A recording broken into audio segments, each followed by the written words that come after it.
Hello, bookish friends. My name is Gail, and I am the fiction bookworm. So I am back to talk to you again a little bit more about on the topic of self-care, though I'm actually going to call this the self-soothing portion of as a follow-up to yesterday's video about self-care. I wanted to get a little bit more. Yesterday I talked more about books related to self-care and just briefly mentioned self-soothing, but I wanted to talk a little bit more about self-soothing books because that's a really important part of my philosophy for reading this particular month of December, but also just in general because finding self-soothing books has been a very long habit of mine throughout my whole life. And so I wanted to just share with you some of the books that I have found that have been really good to read that don't generally trigger too much anxiety and are ones where I really get lost in the world. So I wanted to start by talking about some of the categories of my self-soothing books. And so I have a really big pile next to me, which you can't see because it's a little bit off camera. But I have a really large pile, and I wanted to share with you a bunch of these books and some of their categories. So the first one I want to start with is, I'll say Jane Austen adjacent books. And in that category, I have one that I read recently just this month, Aisha at Last. So I'll just mention that briefly because I have that in another video. This is another series. There's actually two books, I think, in the series. It's called Confessions of a Jane Austen Addict. And this is about a girl who loves Jane Austen so much, or a woman, I should say, who loves Jane Austen so much that she, has read all her books multiple times and has them pretty much memorized. And one day she kind of trips a secret portal in her apartment and ends up going back to Jane Austen's time period and sort of exchanging bodies with another woman from that time. And so it's really cute. It's adjacent to Jane Austen in that she actually meets Jane Austen in the past. So it's not like she falls into a Jane Austen novel. She actually falls into history, but the time when Jane Austen was living. So I love this one. It's Jane Austen adjacent, and it's a fun story. Another one that is literary related that I think is one that's really easy to get lost in. This one's a little more serious. It is the Guernsey Literary and Potato Peel Society, but it is a world that you can just really get lost in and read and just feel like, you are in that time and you've escaped this world completely. It's a epistolatory novel, so it's told entirely in letters, which is something that's a little unusual, but it works really well. And you just really feel like you are engrossed in the lives of these particular people as you're reading about them. Another category that I started mentioning yesterday in my one self-soothing novel that I mentioned yesterday, which was The Lost Vintage by Anne Ma, is novels set in France. For some reason, I love reading novels set in France, especially if they are on the lighter side and not the more serious side. Like, for example, The Nightingale is a World War II story set in France, but that is so not just serious, but there's a lot of things in there that are scary and suspenseful, and you don't know how things are going to turn out for the characters, and that's not the kind of book that I find self-soothing. There have been some others that I've read that I would say are set in France, but not of the self-soothing variety, like The Winemaker's Wife by Kristen Harmel that I just read last year.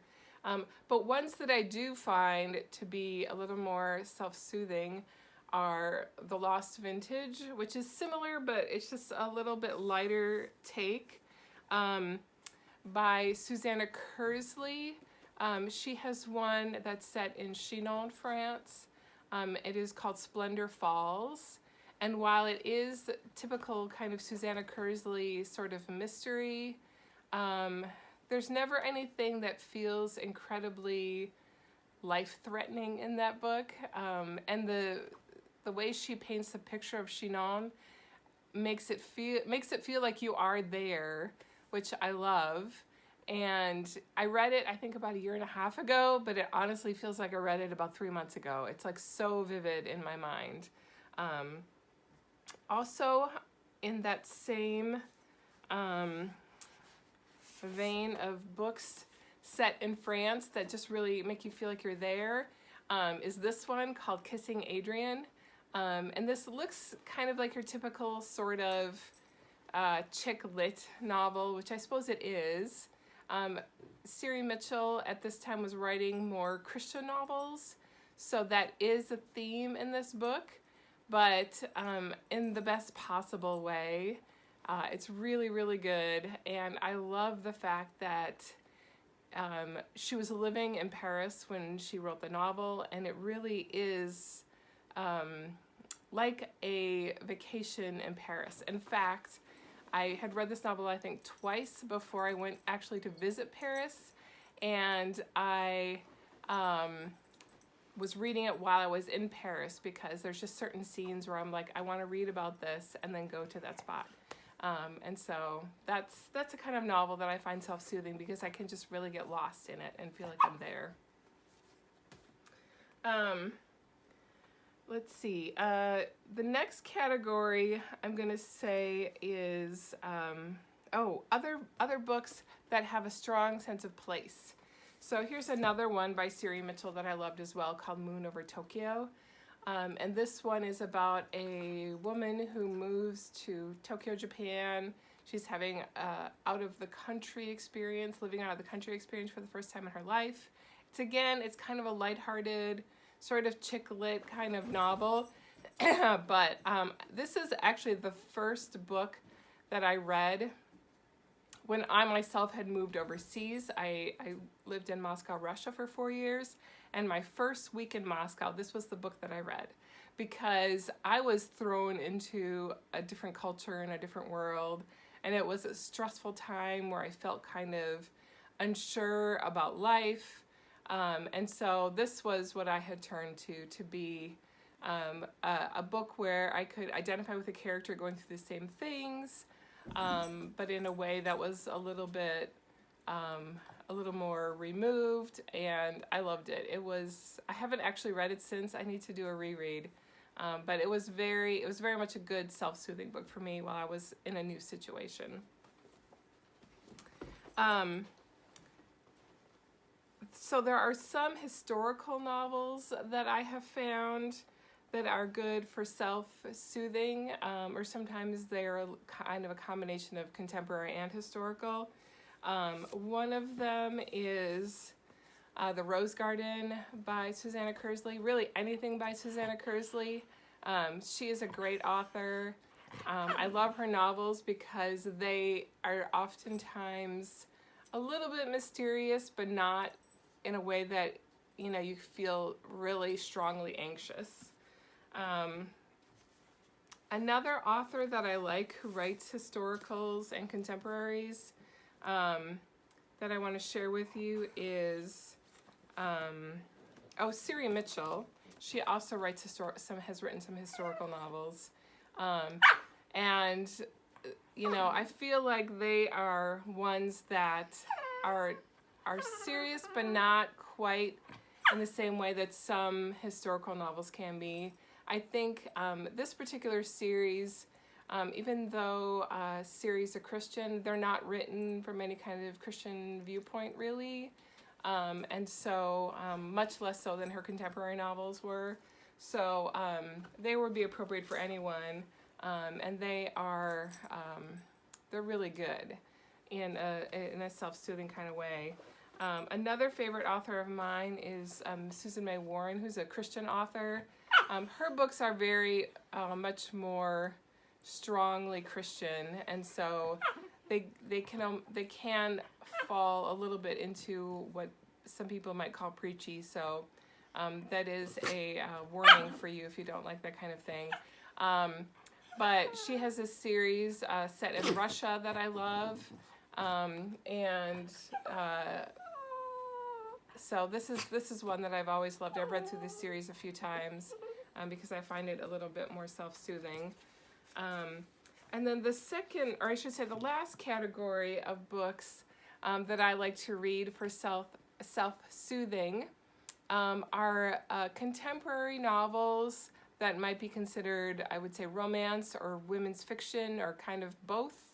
And they take place in a small, like, rural town, and there's sort of a large community of characters that is built because they're a series, and you get to know people, and, you know, it's, you know, kind of like going to a place where everybody knows your name, and, you know, so returning to each new novel in the series is like returning to old friends. And so there are 3 of them that I have loved and read over the years, and I recommend. The first one is by Susan May Warren, who I just mentioned, her historical novel. So it is a Christian series, and it's called the Deep Haven series, and it has had some offshoots. So one is called the Christensen Family series, which is set still in Deep Haven, but is about a particular family that lives there. And I think she's had several other books that have kind of touched on Deep Haven, but Deep Haven is the main series, and I love that small town in Minnesota. You know, it's really fun to read the books and go back there for a visit. Another similar series, but set in California, is called the Virgin River series by Robin Carr, and this just came out as the first book, or part of the first book just came out as a Netflix series, and so I have started a reread of this series. I'm in book 2 now, and this is definitely a self-soothing series for me. It sometimes gets to be a little much because I love Virgin River, and I would really actually love to live in Virgin River because it's in the California mountains, and it's a small town, and everybody knows everyone, and everyone cares for everyone, and really they just take care of their, they just take care of each other. So it's a great series. There's like 20 books in the series, so I recommend this series. Okay, so another series that is kind of similar to the Virgin River series by Robin Carr is Susan Wigg's Lakeshore Chronicles, and the first one is called Summer at Willow Lake, and these are books that are set in a small town where there is a camp, kind of, I would think, similar to the sort of family camp that they go and visit in, like, The Marvelous Mrs. Maisel. There are a number of episodes, you know, where they're at their camp for the summer, and it's that same kind of, like, it's a family camp, and families go there for the summer, and at least it was such a camp in the 50s and 60s, but then it closed down for a while, and so the first book is about kind of trying to the family that owns the camp trying to, you know, decide what they're going to do with it and maybe resurrect it, and it kind of becomes about the whole town as the series moves on, and it encompasses the whole town and other people who live in the town, and so that is also a really great series that I have enjoyed. In fact, when I was living overseas, the Lakeshore Chronicles would often have a new book right around the time that I was flying back and forth from the United States. And so for 4 years, the Lakeshore Chronicles was my airplane book. Pretty much every time I was on an airplane for that 4 years, I was reading one of the Lakeshore Chronicles. And so it was really self-soothing in a way to get me through, you know, 15 hours of airport and airplane travel when I don't really sleep on airplanes. So that was just a great series to read about, and people that I always wanted to go back and visit with while I was doing my traveling. And actually my next new self-soothing book, I'll share with you kind of what's ahead. Besides continuing probably to reread the Virgin River series, I have one of Susan Wigg's newest novels, The Oysterville Sewing Circle, and so I have a feeling this is going to be another one of those. Similar to the Lakeshore Chronicles, just a nice story about, this one is I think about a group of women, and so I would put it in that self-soothing category. I think it's going to fit in that, where it's just reading about their lives, and it's just kind of a place to go and read and forget my own anxieties and my own stress and all the things that are difficult to deal with every day. So that gives you a really long list of books, but also an idea of like the kinds of books that I think are really helpful for self-soothing.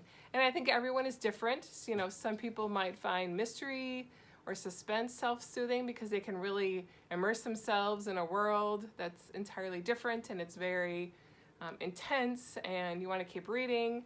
I don't find those self-soothing, but some people do. So you really just have to figure out what kind of book works best for you, and